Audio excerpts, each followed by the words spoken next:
wararka naga soo gaaraya gobolka Jubbada Hoose gaar ahaan degmada Harboole u dhaxaysa Janaayo Cabdullaahi iyo Afmadow ayaa ku waramaya in saaka halkaas uu ka dhacay dagaal aad u xooggan u dhaxeeya ciidamada xoogga dalka Soomaaliyeed oo garabsanaya kuwa darawishta maamul goboleedka Jubbaland iyo ururka argagixisada ee Ugus.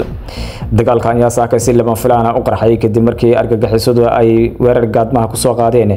fariisimaha ciidanka xoogga dalka Soomaaliyeed kuwa darawishta Jubbaland ay ku lahaayeen degmada Harboole ee gobolka Jubbada Hoose. Qoraal ka soo baxay dowladda federaalka Soomaaliyeed ayaa lagu sheegay in argagixisadii saaka weerarka ku soo qaaday ay ciidamada xoogga dalka Soomaaliyeed iska caabiyeen isla markaana halkaas ay kaga laayeen maleeshiyada farabadan oo ka barbardeegalamaya ururka argagixisada ee Ugus. dadka deegaanka ayaa sheegay in ay arkayeen meedad farabadan oo argagixisadu ay kaga carareen wadooyinka dhexdeeda iyo dhulka hawdka iyo meelihii saaka lagu dagaalamay, waxaana imika